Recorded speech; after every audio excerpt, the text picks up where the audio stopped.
Pessoal, sejam bem-vindos a mais um episódio do Cafezinho da Governança, né? A sua pílula, né, semanal sobre governança, reuniões de conselho, tudo de uma forma leve, né, com opiniões, né, encorpadas e uma certa dose bacana, numa dose certinha para que a gente possa ter, né, essas conversas com vocês. Tá? Aqui é Celso Ienaga. Richard Dorn.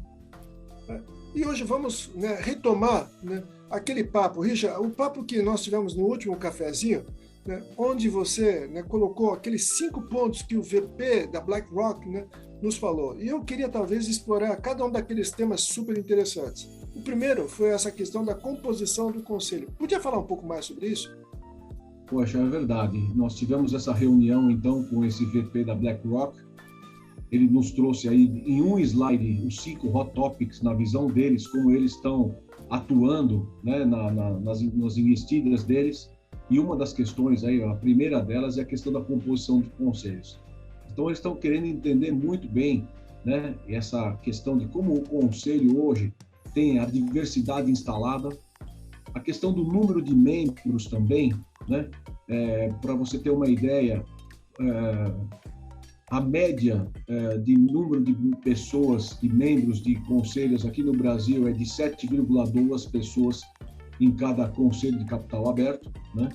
E eu acho que é um bom número. Para mim, todos os conselhos que eu participei com 7 pessoas, eu acredito que seja um bom número. Eles colocaram uma questão muito relevante, que é a questão de como está a diversidade instalada. E também sobre o número de pessoas que participam, o número de membros do conselho, né? Aqui no Brasil, segundo as pesquisas realizadas agora com base nos formulários de referência apresentados recentemente, a média nas empresas brasileiras é de 7,2 membros, o que para mim é um bom número de membros, né? Os conselhos que eu participo, que tem 7 membros, eu acredito que a dinâmica funciona de uma maneira muito melhor. Agora, no ano passado, 2 empresas, né, não só a TOTS como a Via Varejo, que tinham 9 membros, reduziram para 7 membros também, né? Então, a questão agora, como você compõe com 7 membros a diversidade necessária, né? Aqui também uma outra pesquisa mostra que aqui no Brasil 10% dos membros são conselheiros internos, ou seja, são conselheiros que também são executivos, ou seja, ou são CEOs ou CFOs também. Então, é um número razoável, 10% eu acredito que dá para entender. Por outro lado, tem aí cerca de 52%, 53% que são conselheiros externos, ou seja, eles não estão na gestão, mas tem algum vínculo com a empresa, ou são acionistas, ou são sócios, e 36%, 38% dos membros são independentes, né? Eu acredito que esse é um trabalho muito interessante que foi feito nos últimos anos. O crescimento de número de conselheiros independentes nas empresas de capital aberto no Brasil, não só de capital aberto, mas também eu tenho visto isso, Celso, nas empresas de capital fechado, essa questão da independência crescendo em termos de relevância, né? E crescendo cada vez mais o número de mulheres nesse número de independentes, né? Mulheres, a gente sabe, estão aí por volta de 14% de todos os membros de conselho, de todos os CPFs que atuam, que orbitam nos conselhos, mas se você pegar só os conselheiros independentes, já passa de 20% de mulheres, né?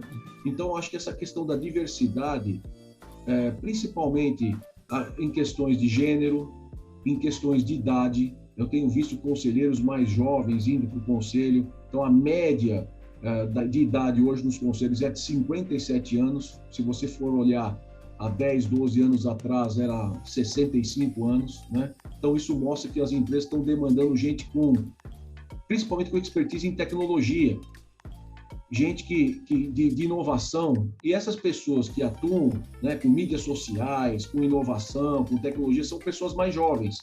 E tem oxigenado melhor o conselho, né? As decisões estão sendo muito mais bem elaboradas. Então é isso, Celso. Eu acho que essa é a discussão interessante que a gente teve. Não, super. Né, eu acho que esses pontos que você colocou, né, eu tenho também, de alguma forma, visto, tá? A grande diferença é que talvez nas empresas de capital fechado ou empresas que ainda têm um grande controle familiar, tá? Eu ainda não consegui ver, né, chegar a esse número de 7. Então, eu estou vendo muito mais numa composição de 5 membros, né?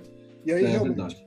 aumento, primeiro, do número, né, quase 50% realmente tendo, né, uma participação de independentes, ou seja, né, de cada 5, 2 a 3, às vezes, né, serem independentes, que é um negócio bem interessante. A família, muitas vezes, acionista, tá? Tem posições, mas ela tenta evitar de ser realmente, né, maioria dentro dos conselhos. Tá? E aí, né, tem essa questão especificamente que você colocou, né, de trazer mais diversidade. Tá?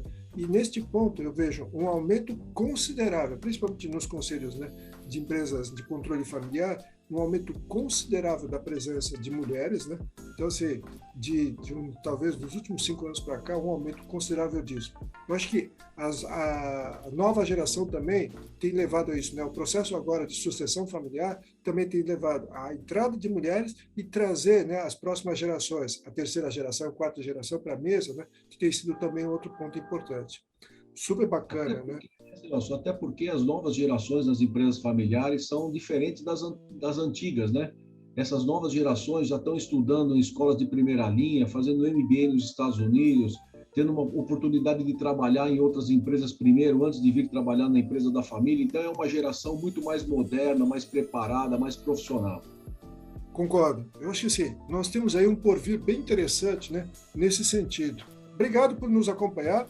Mande mensagem para a gente nos LinkedIns com dúvidas, sugestões também. Né? Vai ser um prazer, tá? A gente poder interagir com vocês, né? Mandem sugestões, tá? Estaremos aqui semanalmente, tá? Até o próximo episódio.